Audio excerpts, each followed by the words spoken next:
Le téléphone sonne. «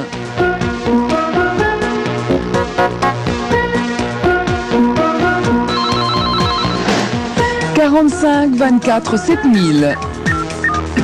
Au téléphone sonne ce soir, ces merveilleux fous parlants dans leur drôle de machine, le monde des radioamateurs, à l'occasion du lancement du satellite Arsène par la fusée Ariane.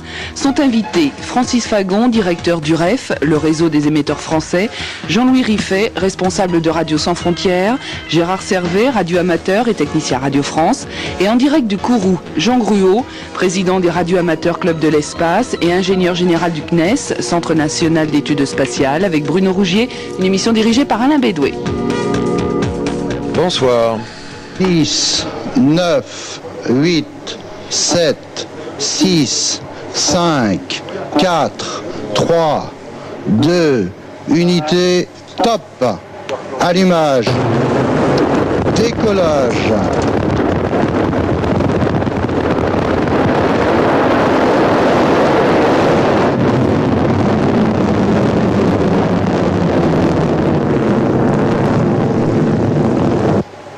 Séparation du satellite. Escawitz, kilo uniforme, V15 Alpha Lima Sierra, bonsoir, mon vieux 73. Le prénom de l'opérateur ici est Lucien et le QTH, First, Papa, Echo, Roméo, Tango, Hôtel. La capitale de l'État de l'Australie occidentale, je suis donc à une quinzaine de kilomètres là, du nez, là, plus ou moins, des bords de l'océan Indien, du port de Fremantle. Oui, deux petites photos sonores, on n'est pas à la radio pour rien. Le lancement de la 56e fusée Ariane du centre spatial de Kourou la nuit dernière. Et puis, vous l'écoutiez à l'instant, une liaison en ondes courtes entre la Nouvelle-Calédonie et l'Australie. Et si nous avons choisi ces deux illustrations pour le téléphone sonne de ce soir, consacré donc au monde des radioamateurs, Bruno Rougier, c'est parce que la fusée européenne a mis sur orbite deux satellites de télécommunications, et notamment ce satellite Arsène dont vous parliez dans le journal de 19h, satellite spécialement destiné aux radioamateurs. Oui, Arsène qui répond aux ordres depuis 17h30. Les responsables du projet savent maintenant qu'il est vivant. Il leur reste à vérifier son état de santé. Ce soir, au-delà du satellite, nous allons donc parler du monde des radioamateurs. C'est une passion qui attire seulement 16 000 personnes en France. C'est un chiffre qu'il faut comparer aux 600 000 radioamateurs américains ou aux 65 000 allemands. Radioamateurs et non pas cibistes. La différence est de taille. Les cibistes qui travaillent sur une longueur d'onde unique, les fameux 27 MHz, peuvent échanger les messages qu'ils souhaitent. Les radioamateurs, eux, sont tenus, du moins en principe, à se limiter à des conversations techniques.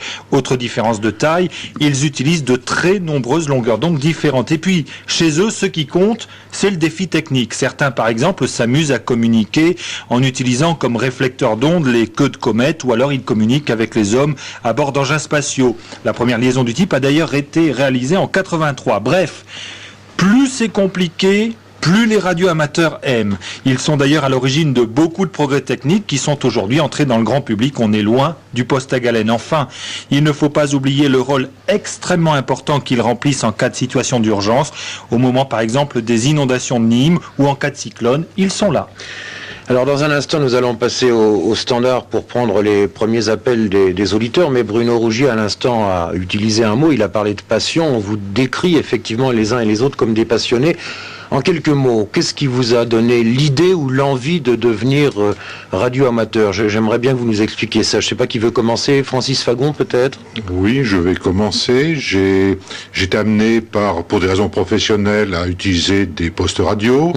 Et puis, la curiosité aidant, peut-être des restes de gamins qui démontaient le réveil de son grand-père. Eh bien, j'ai souhaité savoir ce qui se passait derrière, ce qui m'a amené beaucoup plus loin de cette première envie, c'est-à-dire d'utiliser mieux mes appareils, d'aller plus loin, bref, le défi. Jean-Louis Riffet, responsable de Radio Sans Frontières pour votre part, qu'est-ce qui vous a amené à, je ne sais pas si on doit dire une technique, c'est une passion, un loisir, une technique, effectivement. On peut parler de passion, oui. Surtout franchissement de l'inconnu, ce qui n'est pas palpable et qui s'écoute dans des conditions quand même, somme toute, parfois précaires, mais avec beaucoup de satisfaction. Gérard Servet. Eh bien, il y a maintenant fort longtemps, puisque c'était dans les années 1950, il y avait sur une radio périphérique une émission qui s'appelait Aux frontières de l'inconnu, avec un journaliste qui s'appelait Lucien Barnier, et j'étais émerveillé par tout ce qui pouvait se passer dans le cosmos, dans un univers absolument inconnu à l'époque, et je trouvais que les ondes étaient... Et d'ailleurs, en tant que professionnel de radiodiffusion, je suis toujours émerveillé par le fait qu'une onde puisse franchir des frontières et aller d'un bout du monde à l'autre. Lucien Barnier, qu'on connaît bien ici, puisqu'ensuite il a très longtemps travaillé, jusqu'à sa mort je crois, pour France Inter. En direct de Kourou en Guyane, Jean Grouault, je voudrais vous poser la même question. Ensuite, c'est promis, on parlera bien évidemment du CNES, de ce satellite Arsène, mais parlons un petit peu de vos propres motivations, disons, de votre démarche. Qu'est-ce qui vous a amené à devenir, à avoir envie d'être radioamateur? Alors, c'est tout simple. La découverte d'un livre s'appelant La télégraphie sans fil, comment faire soi-même ses lampes. Et j'avais 14 ans. J'ai fait des lampes qui n'ont jamais marché. Et j'ai été pris au jeu, pris au piège. Je suis devenu radioamateur à l'âge de 17 ans. Et j'en ai presque 60 et ça tient toujours. Et depuis, vous avez fait beaucoup de chemin, puisque, on l'a dit tout à l'heure en présentant tous les invités de cette émission, vous êtes ingénieur général au Centre national d'études spatiales. Comme promis, nous passons tout de suite au standard. Premier appel. 45 24 7000. Bienvenue au téléphone sonne, bonsoir. Bonsoir, Manuel de la coordination des étudiants pour Sarajevo. Oui. Alors je voulais savoir si la mise en place du satellite Arsène pouvait faciliter la communication avec les radioamateurs de Yougoslavie qui nous informent sans arrêt sur la progression du conflit et sur ses derniers déroulements. Et je pense notamment à des problèmes techniques et à des problèmes financiers. Bon, récemment, là, je discutais avec une attachée de l'ambassade de Bosnie en Suède qui nous disait qu'ils avaient été obligés d'interrompre d'arrêter les communications par téléphone satellitaire. C'est vrai que depuis le début de ce conflit yougoslave, on en parlera également, c'est vrai également lors de catastrophes naturelles, mais pour ce qui concerne l'ex-Yougoslavie, les radioamateurs, quand une ville est prise, etc., sont souvent les seuls relais d'information. Vous voulez commencer, Jean Grouault? Vous avez entendu la question de ce jeune auditeur? J'ai entendu la question de Manuel. Il est certain que l'existence du satellite Arsène peut aider les contacts entre des pays où le dernier lien est le radioamateur, mais je crois qu'il faut reconnaître qu'il existe certaines techniques de transmission pour lesquelles des équipements plus simples quand même que ceux qui sont nécessaires pour utiliser le satellite se prêtent mieux à ces communications de détresse. Je pense aux ondes décamétriques et aux transmissions du style de celles que vous nous avez fait entendre en début d'émission. Jean-Louis Riffet, responsable de Radio Sans Frontières, toujours pour ce qui concerne le conflit yougoslave. Mais bon, c'est un exemple, il peut y en avoir d'autres. Vous pensez que... Mais il est bien entendu que dans un cas de conflit, les moyens les plus simples se révéleront les plus utiles, les plus efficaces. La complexité des liaisons intersatellites amèneront du matériel qui ne peut pas être à la portée immédiate dans ces cas-là. Je crois qu'il faut faire une petite précision en ce qui concerne la réglementation radioamateur et bien définir le cadre dans lequel les radioamateurs peuvent intervenir. Les radioamateurs ne font en aucun cas aucune ingérence en quoi que ce soit, dans aucun conflit que ce soit. La chaîne d'amitié des radioamateurs est une chaîne d'amitié internationale qui n'a pas de frontières, ni en race, ni en religion, ni en ethnie. Et il n'est pas question absolument... Les seules interventions que les radioamateurs peuvent être conduits à mener, ce sont des actions purement humanitaires, éventuellement donner des nouvelles des familles, mais je pense que ça se limite à ce cadre-là, et je pense que M. Fagon pourrait apporter des précisions. En fait, les deux parties radioamateurs, les deux parties de la communication sont dans des situations très différentes. Je dirais que en France, on est dans un pays légal. Il n'y a aucune contrainte particulière qui nous pousse à ne pas suivre la loi. À partir de ce moment-là, si je veux rappeler la définition de ce que c'est ce service amateur, une station amateur est un service de radiocommunication ayant pour but l'instruction individuelle, l'intercommunication et les études techniques.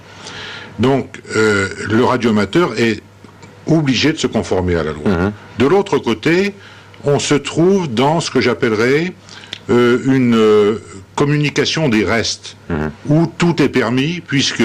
Il y a des cas de force majeure, voilà. Et puis enfin bon, on sait bien quelle est la situation. Donc à partir de ce moment-là, que le radioamateur français recueille des messages de détresse et puisse les prendre en compte pour respecter d'ailleurs le règlement des radiocommunications qui est la Bible internationale des communications, mais l'inverse de lui-même entrer en concurrence, si vous voulez, avec le monopole d'État, ce n'est pas possible. Et pour reprendre le point de départ de la question de cet auditeur, qu'est-ce que ce satellite Arsène va vous apporter? Je ne sais pas si Bruno Rougier l'a dit, mais Arsène, au passage, signale, c'est pas un prénom comme ça choisi au hasard. Les initiales, Arsène, A-R-S-E-N-E, Ariane, radio, amateur, satellite, enseignement, espace. Alors, qu'est-ce que ça va vous apporter, Monsieur Fagon? En fait, je reprends ce que vient de dire Jean Gruau. En fait, c'est une technique, je dirais, c'est la pointe de la technique, en fait, sur le plan d'emploi des communications, puisque ça va concerner des transmissions numériques. Or, dans le cadre des communications, je dirais, des restes, eh bien, en fait, les gens utilisent les moyens qu'ils ont sur place, avec les modes de transmission qu'ils ont sur place, et je pense qu'ils n'ont pas, en fait, ils ne sont pas dans ces moyens-là. Donc en fait, il y a un décalage entre ce qui est offert et ce qui est possible. Bruno Rougier voulait intervenir. Oui, Radio Sans Frontières a été créée il y a 4 ans. Radio Sans Frontières en particulier accompagne les convois humanitaires. Pourquoi avez-vous créé cette branche de radio amateur? Un besoin s'est fait ressentir, c'est de ne pas laisser des convois humanitaires dans le vague et de pouvoir communiquer à tout instant avec eux. Et surtout le coordonner leur action. Éventuellement, s'ils peuvent rencontrer un point infranchissable et avoir des informations préalables, pouvoir les guider. Donc désormais, vous accompagnez tout convoi humanitaire qui part? Dans la mesure où nous sommes sollicités, bien entendu. 45 24 7000. Bienvenue sur France Inter, bonsoir. Oui, bonsoir messieurs. L'idée de départ des radioamateurs, et tu parlais les relations qu'elle crée entre les utilisateurs, évidemment, est une idée remarquable. Est-ce qu'il ne faut pas craindre aujourd'hui que le développement un peu anarchique de la CB pourrait détruire cette idée quand on sait que ce développement anarchique ne sert actuellement, par exemple, qu'à se prémunir contre les gendarmes? Deuxième petite question, est-ce que les spécialistes qui sont là connaissent le nombre de radioamateurs et de cibistes actuellement en exercice aujourd'hui? Alors on va prendre ça point par point. D'abord, et je crois que ça vous tient à cœur, effectivement, il faut faire le partage entre véritablement les radioamateurs et les cibis. Gérard Servet, pour répondre à cet auditeur. Oui, alors justement, ce qui distingue essentiellement les cibis des radioamateurs, moi je n'ai absolument rien contre les cibis. D'ailleurs, certains cibis font l'effort de préparer une licence pour devenir radioamateur. Pour être radioamateur, il faut, comme je viens de le dire à l'instant, passer une licence, c'est-à-dire subir un examen qui concerne des questions techniques, des questions de réglementation.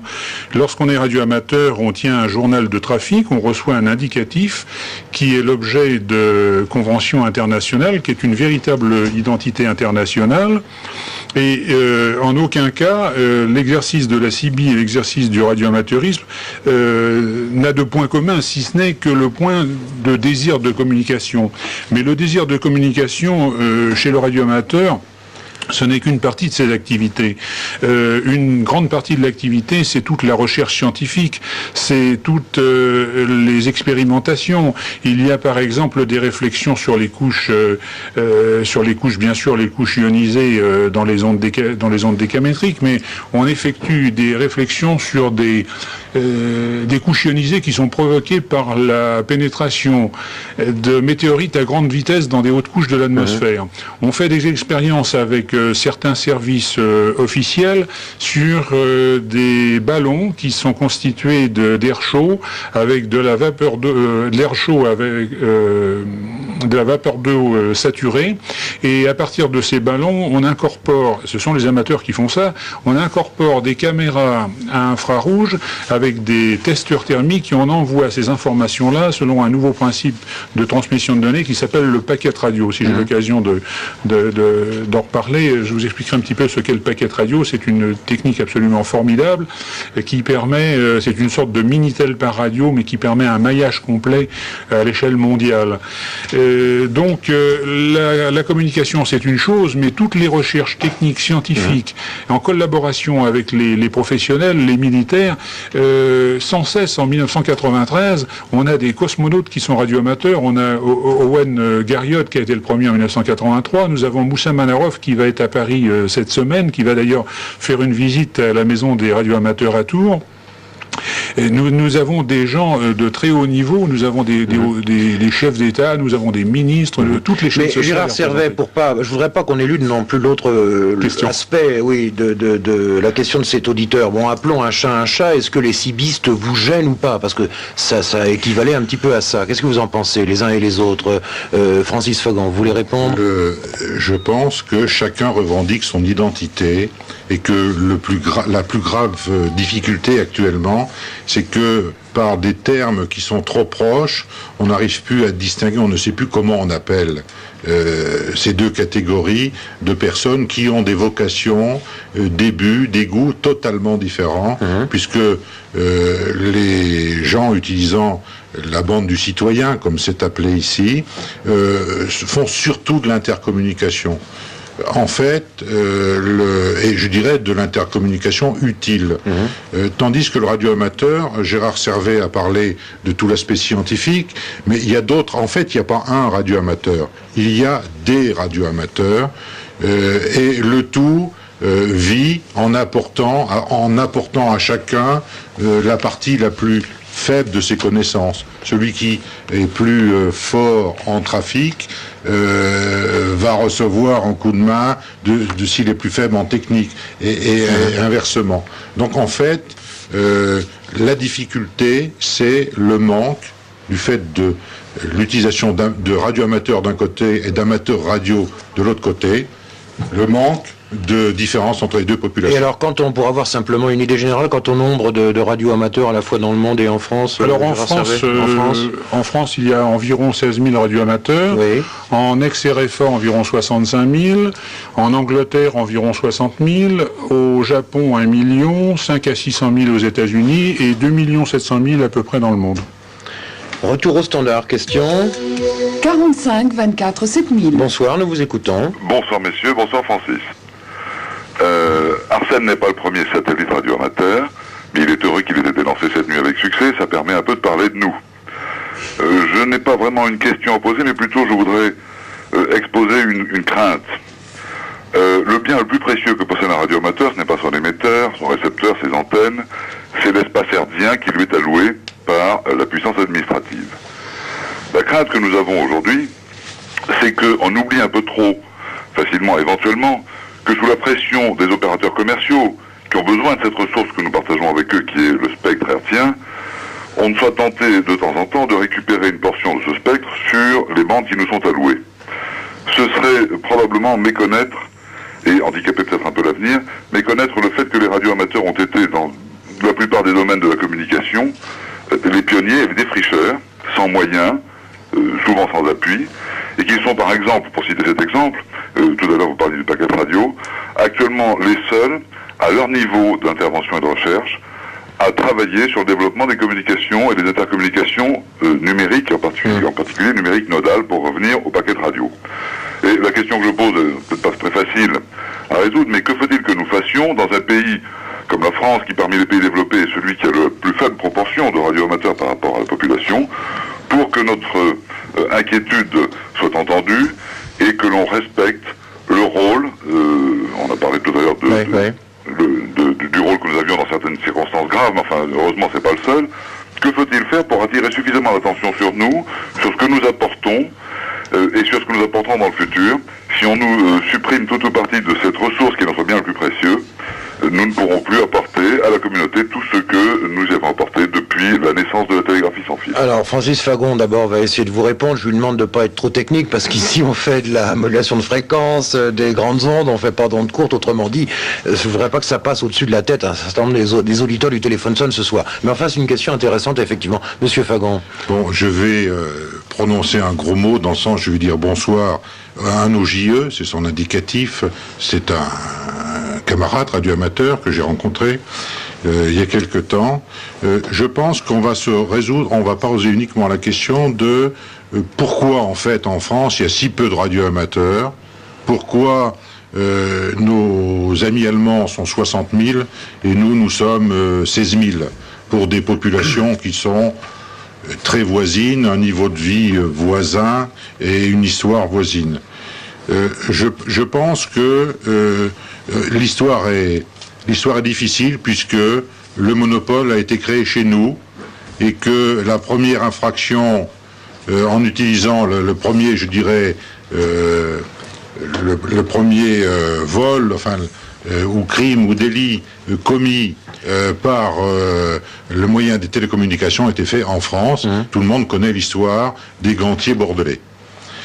Donc je pense qu'on est marqué sur dans cette ambiance, et que on a une administration qui n'est pas très ouverte et qui n'est pas très permissive, au contraire des anglo-saxons qui pratiquent plus l'autodiscipline. Mais soyons clairs, Francis Fagon, il y a en ce moment des gens qui sont des commerciaux qui voudraient récupérer des longueurs d'onde pour faire une utilisation commerciale. C'est contre ça que vous vous battez.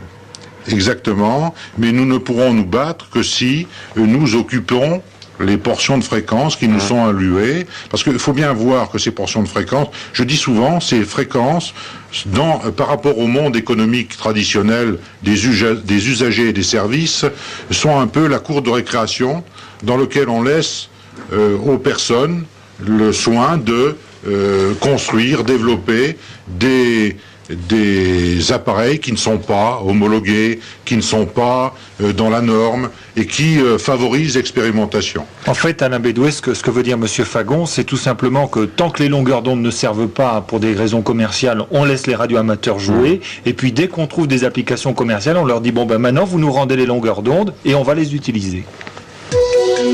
45 24 7000. Bienvenue sur France Inter, bonsoir. Oui, bonsoir. Nous vous écoutons. Christian Huberti. Voilà, ma question tourne toujours un peu autour des mêmes problèmes d'allocation de fréquences. Moi, je travaille beaucoup dans le domaine de l'aide humanitaire, avec une petite spécialisation dans le domaine de la radio. Oui.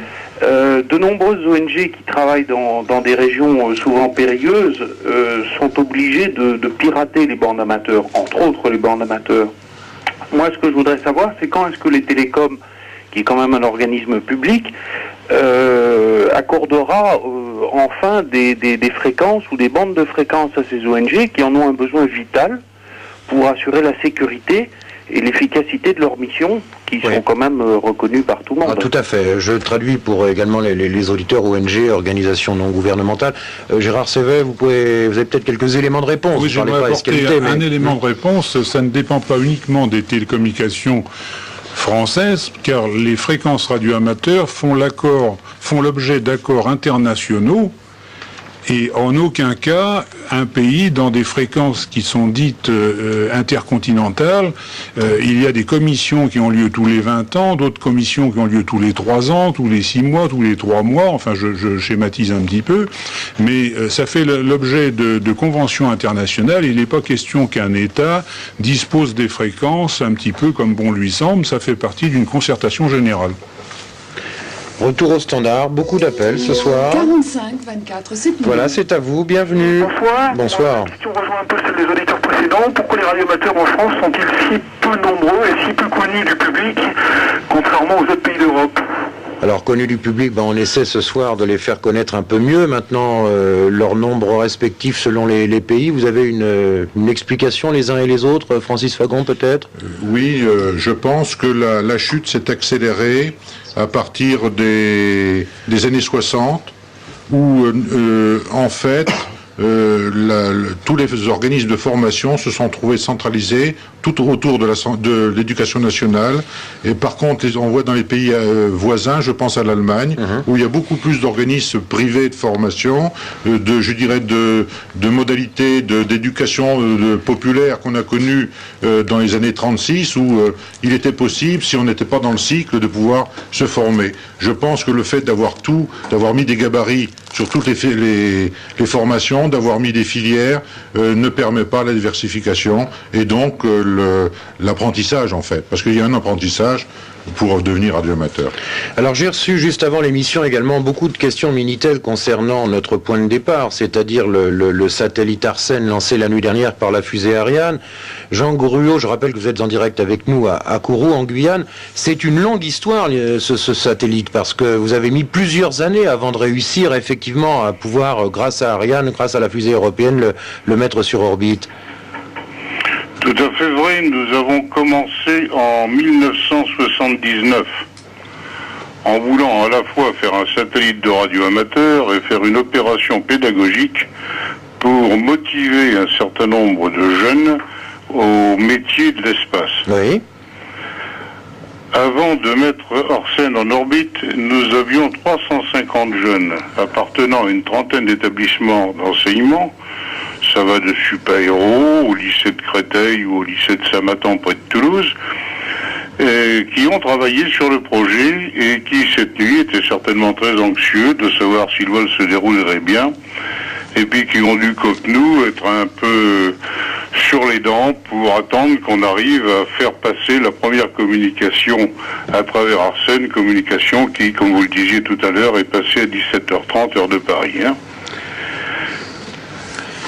Bruno Rougier. Oui, Jean Gruot, il y a aussi une chose qui est tout à fait surprenante concernant Arsène, c'est que ce sont encore les étudiants qui ont l'œil sur Arsène et qui vont continuer à avoir l'œil sur Arsène pendant plusieurs années, et ce depuis un centre spécial qui a été justement construit à Super-Héros Toulouse.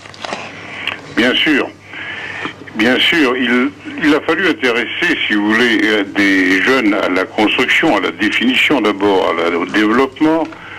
Mais une grosse opération pédagogique que l'on peut faire avec un satellite, c'est de demander à des jeunes de prendre en main le contrôle du satellite, son exploitation, et la première chose à faire est alors de réaliser une station. Super-Héros a compris cette affaire-là très vite, et Super-Héros a accepté d'héberger dans ses locaux les éléments constitutifs de la station de télécommande et télémesure Arsène que nous appelons Stella. Et récemment, le directeur de Super-Héros, moi-même et le directeur du CNES avons signé un protocole au titre duquel ce sont les élèves de Super-Héros encadrés par leur corps enseignant et avec l'aide d'experts de mon association et du CNES qui vont faire vivre le satellite pendant les 5 ans de vie espérée. Et ça, encore une petite question à propos du satellite, question de Josette qui vous dit, mais qui a payé le satellite et sa mise en orbite? Ça s'est passé comment? Parce qu'il faut quand même trouver un financement. Tout à fait. Nous avons fait la manche, pardonnez-moi l'expression, auprès du CNES, auprès de l'Agence spatiale italienne, auprès de l'Agence spatiale européenne, et ça a marché. Auprès de tous les industriels français. Et ça a marché. Bravo. Retour au standard, question. 45 24 7000. C'est à vous, bonsoir, nous vous écoutons. Oui, bonsoir monsieur. Bonsoir. Voilà une petite question, je serai le candidat de l'émission. Allez-y. Les radioamateurs sont-ils sur table d'écoute? Vous voulez dire, est-ce qu'il y a un contrôle? Tout à l'heure, Gérard Servet parlait de réglementation. Est-ce qu'effectivement, on ne peut pas dire tout ou n'importe quoi? Enfin, Gérard Servet, vous pourrez répondre à cet auditeur? C'est pas véritablement une table d'écoute. Les fréquences radioélectriques sont surveillées en permanence par des services officiels. Oui. Nous le savons parfaitement. Nous n'avons rien à cacher. Nous avons un indicatif. Nous exploitons les bandes amateurs dans le cadre des règlements internationaux. Et on ne s'offusque pas d'être écouté. C'est une chose tout à fait normale. Alors on m'apporte également beaucoup de fiches, on va pas avoir tellement il y a d'appels le temps de donner l'antenne à tout le monde.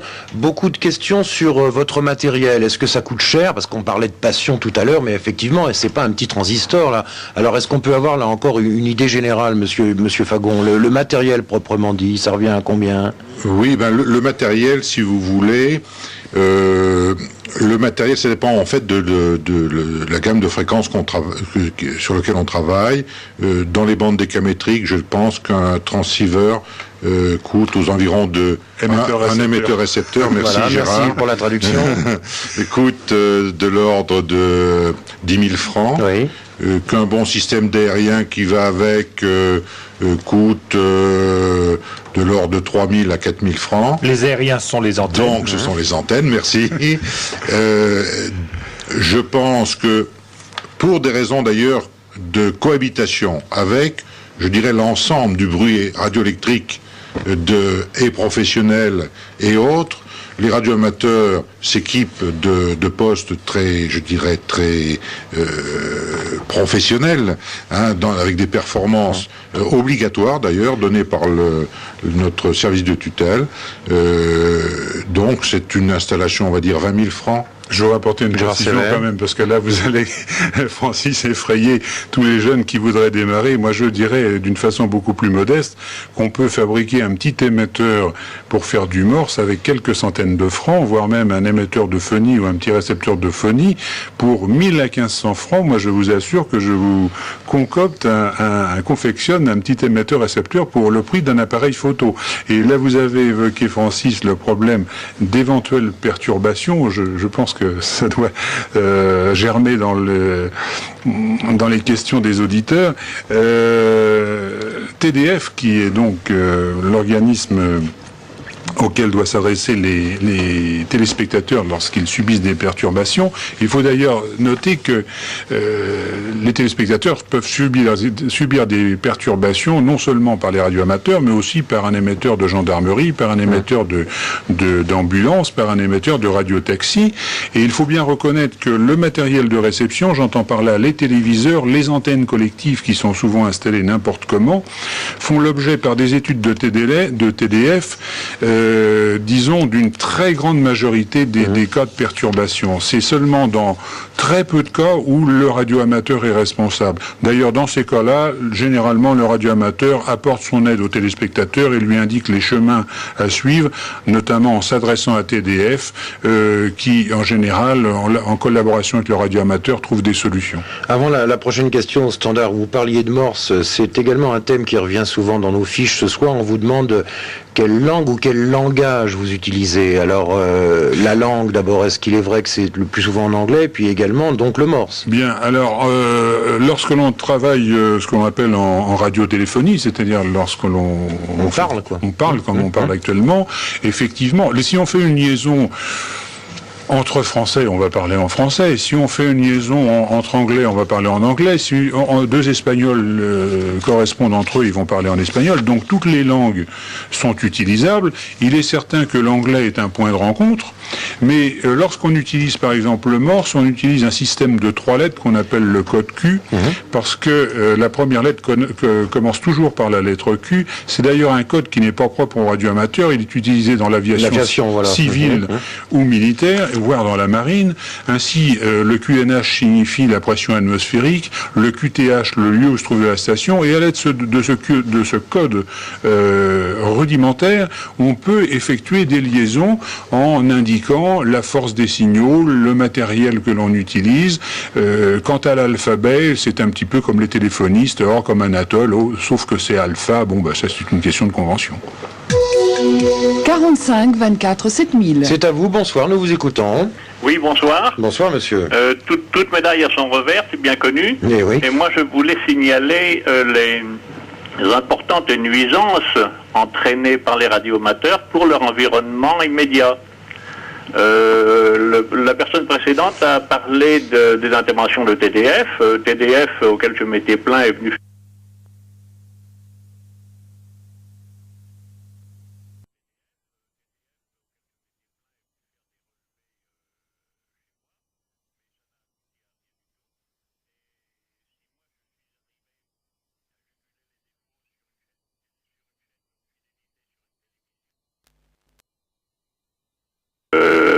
moi, mais ça n'a abouti à rien du tout. Et si moi je suis arrivé à juguler les défauts sur une chaîne haute fidélité, sur une télévision, en ce qui concerne le téléphone, je suis constamment perturbé par les émissions d'un voisin qui travaille en radio amateur. Alors, vous avez connaissance de ça les uns et les autres? Ça peut effectivement brouiller la réception des émissions de télé, le téléphone, etc., Monsieur Fagon? Eh bien, une ligne d'alimentation de téléphone, le câble qui raccorde, est une excellente antenne qui est capable de capter d'une manière aléatoire de cette fois-là, les émissions. Alors, il faut se rendre à son agence France Télécom la plus proche et demander les petits équipements qui va bien. Les filtres. Des filtres qui seront donnés à l'auditeur pour remédier. Oui, tout à fait. Il faut nous rendre cette justice, parce que ce soir on parle des radios amateurs, mais ici même au Téléphone Sonne, on a déjà fait précisément des émissions sur le brouillard qui se trouve sur les ondes, notamment beaucoup d'auditeurs de France Musique, France Culture, etc., qui se plaignent de ne pas avoir une réception suffisamment satisfaisante. Gérard Servet, on l'a dit tout à l'heure, vous êtes radio amateur, vous êtes aussi technicien à Radio France. Vous pensez donc que c'est uniquement question de la qualité du matériel qu'on utilise ? En ce qui concerne, on l'a vu à l'instant, les problèmes téléphoniques, oui. C'est un manque de protection. Il faut bien reconnaître que qu'il s'agisse de téléviseurs ou qu'il s'agisse de combinés téléphoniques, comme on ne sait pas dans quel environnement ces appareils vont être installés, oui. Il n'y a pas une solution miracle universelle. Donc on traite au cas par cas plutôt, et donc on arrive toujours à trouver une solution. Dans le cas du téléphone, France Télécom a fabriqué des filtres. J'ai entendu également j'ai même lu tout récemment des choses assez surprenantes, comme quoi les téléphones sans fil pouvaient provoquer le cancer, parce qu'on voit et on entend un petit peu n'importe quoi, il faut quand même rester sérieux. Il se trouve que je suis à la fois radioamateur et je suis à la fois professionnel, donc je suis peut-être un petit peu mieux placé pour juger de ces problèmes. En ce qui concerne la haute fréquence émise par les radioamateurs, elle est sans commune mesure avec les puissances qui sont utilisées par les émetteurs télévision ou radio professionnels, qu'ils soient en ondes longues, en ondes moyennes ou en ondes courtes. Donc il n'y a absolument aucun danger.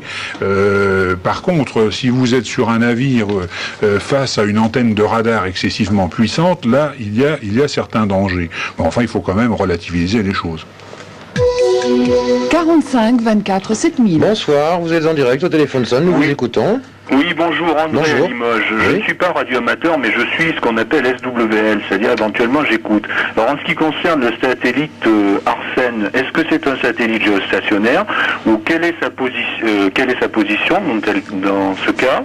Quelle est sa fréquence d'émission? Avec quel type de matériel peut-on le recevoir? Quelle est sa fréquence, si je ne me suis pas répété? Ça c'est une question pour Bruno Rougier, il a tout dans la tête, et puis peut-être que Jean Gruau pourra compléter à Kourou. Alors, pas tout à fait. Tout ce que je peux vous dire, monsieur, c'est que ce n'est pas un satellite géostationnaire. C'est un satellite qui sera visible depuis tout point de la Terre, 20 heures consécutives toutes les 60 heures. C'est un temps qui est beaucoup plus long que les temps de satellite actuels. Pour le matériel de réception, je pense, Jean Gruau, que vous êtes mieux placé que moi.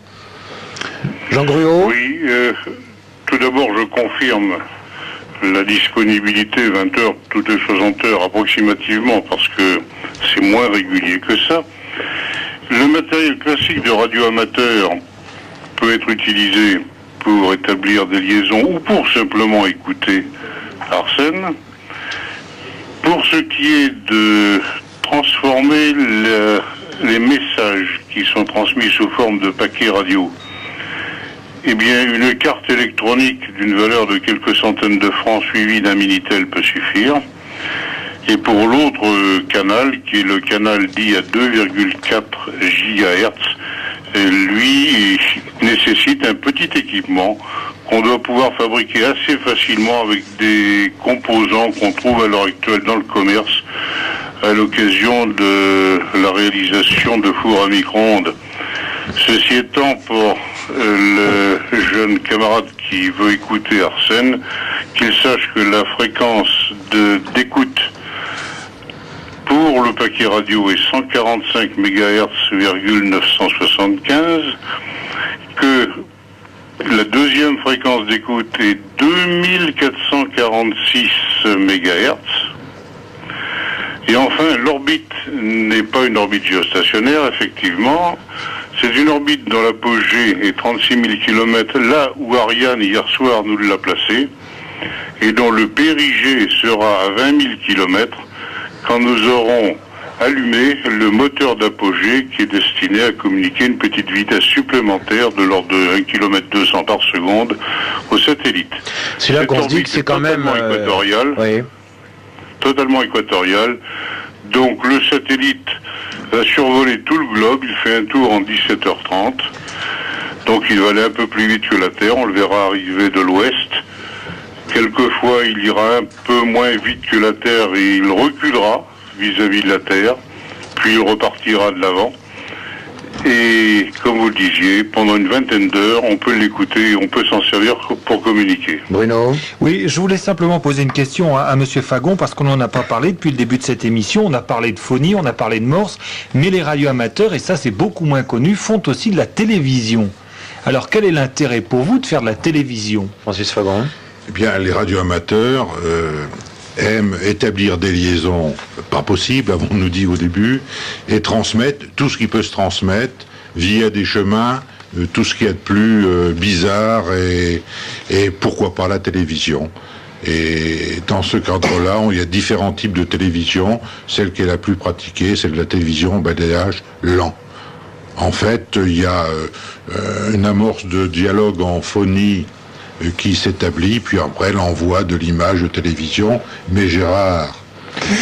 Oui, je voudrais apporter une petite précision parce que nous sommes également très très actifs en télévision couleur 625 lignes et nous avons d'ailleurs sur le territoire français 5 relais de télévision dont un se trouve à Cormeilles-en-Parisis dans le nord-ouest de Paris, et il y a sur la région parisienne environ une 60aine de radioamateurs faisant de la télévision et environ 800 en télévision tout à fait traditionnelle couleur qui n'a rien à envier aux images de qualité TDF. 45 24 7000. C'est à vous, bonsoir. Oui, bonsoir. Nous vous Michael écoutons. de Nevers. Oui. Je suis un jeune amateur radio trafiquant sur le 27 MHz. Voilà, donc j'aimerais faire une distinction entre les types de cibistes. Donc il y a les cibistes, bien entendu, de l'AM, ceux qui trafiquent pour les radars, si on peut dire. Mais il y a aussi les cibistes, comme moi-même et beaucoup d'amis, qui en trafiquant sur le 27 MHz arriveront à contacter des pays. Donc à mon actif, 152 pays de contacter en 3 ans. Et j'aimerais savoir, parce qu'on utilise un petit peu les mêmes conditions que les radioamateurs, c'est-à-dire le code Q, l'alphabet international, l'anglais. Et j'aimerais savoir si les radioamateurs reconnaissent ce type de modulation et reconnaissent les opérateurs. Gérard Servet, votre... Je crois que bon, les types de modulation, il n'y a pas y avoir une reconnaissance. Chacun, dans son domaine, dans la bande de la CB ou dans les bandes radioamateurs, utilise différents types de transmission de modulation. Il n'y a pas y avoir une reconnaissance sur le plan technique. Maintenant, je comprends pas très bien votre question en ce qui concerne... je sais pas, j'ai bien compris, se situe entre la CB et puis le... Non, le je crois que cet auditeur est cibiste. Je l'invite tout à fait amicalement à préparer une licence de radioamateur. Il y a des écoles en France, il y a notamment le réseau des émetteurs français qui assure toute une diffusion afin de savoir comment on devient radioamateur. Et je l'invite à venir rejoindre les véritables radioamateurs où il pourra goûter des joies scientifiques autres que celles de la CB. Alors justement, comme il nous reste 30 secondes et que c'est une question qui est revenue souvent, je l'avais gardée un petit peu pour la fin, comment, lorsque, supposez que par exemple cette émission du téléphone sonne ait donné des idées à certains des jeunes qui nous écoutent, comment est-ce qu'on fait pratiquement pour vous contacter, pour devenir radioamateur? Simplement savoir un petit peu plus de quoi il s'agit. Francis Fagon? Bon, je vais déjà donner l'adresse et le numéro de téléphone de l'association. Allez-y. Qui est ouverte tous les jours. Le numéro de téléphone est le 47 41 88 pour les dames et 73 pour les messieurs. 47 41 88 73. Je crois qu'il faut préciser. Attendez, parce qu'on n'a absolument rien compris. Non, 88, ça veut dire. Est-ce qu'on peut simplement redonner, parce qu'il est le numéro de téléphone. 47 41 88 73. Ou 3615 code REF ou 3614 code AMAT qui est la documentation administrative. 47 41 88 73 ou bien, si j'ai bien compris, également par Minitel. 3615 code REF ou 3614 code AMAT. Comment est-ce qu'on dit c'est terminé dans une liaison entre radio amateur, Charlie Tango, c'est terminé? Non, c'est pas ça. du tout, non. Qu'est-ce qu'on dit? 73 amitié. Voilà, 73 amitié. Moi, je vous dis bonsoir à tous. Merci encore. À demain. C'était le téléphone sonne, le monde des radioamateurs à l'occasion du lancement du satellite Arsène par la fusée Ariane avec Francis Fagon, Jean-Louis Riffet, Gérard Servet, Jean Gruau et Bruno Rougier, une émission dirigée par Alain Bédoué, réalisée par Catherine Rosier.